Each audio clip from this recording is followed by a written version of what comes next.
एक समय की बात है, एक बार राजा का दरबार लगा हुआ था, लेकिन धूप में लगा हुआ था।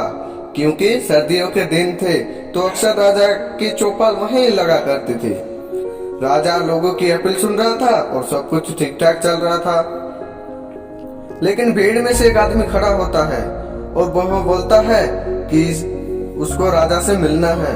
उसके पास 2 हीरे हैं और उनमें से एक असली है और दूसरा नकली। तो मैं राजा से पूछना चाहता हूँ।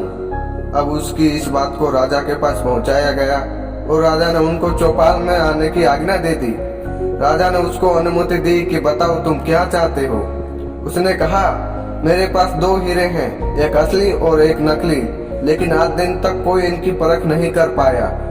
अगर आप मुझे बता देते हैं कि कौन सा हीरा असली है और कौन सा नकली, तो इस हीरे को मैं आपके खजाने को दान कर दूंगा। लेकिन अगर आप नहीं बता पाए तो आपको इस हीरे की कीमत मुझे चुकानी होगी।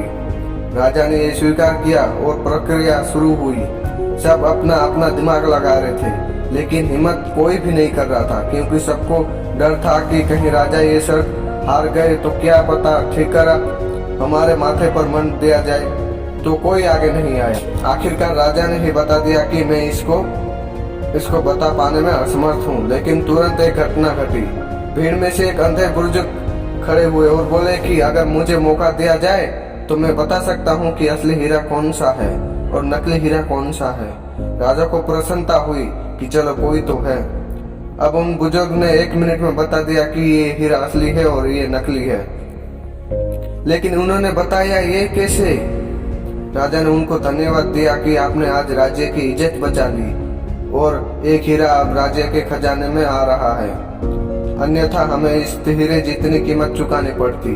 हीरे को महल में ले जाने की तैयारी हुई, लेकिन उससे पहले राजा ने उन बुजुर्ग से निवेदन किया और पूछा कि आप ये बताइए कि आपने इस हीरे को कैसे पहचाना, जबकि आप तो देखे पाने में सक्षम नहीं हैं। और जो देख पाने में सक्षम है थे वो जवाब नहीं दे पाए।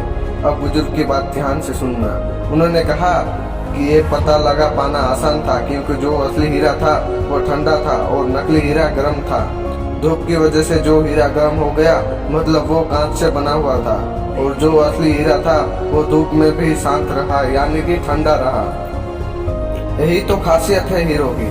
दोस्तों, हम भी तो कभी कभी इतने गर्म हो जाते हैं कि हमारे रिश्ते खराब हो जाते हैं, लेकिन हमें हर हीरे जैसी स्वभाव रखना चाहिए। परिस्थितियों चाहे कैसी भी हो, अगर हम ठंड रहेंगे तो इससे हमारी ही फायदा है।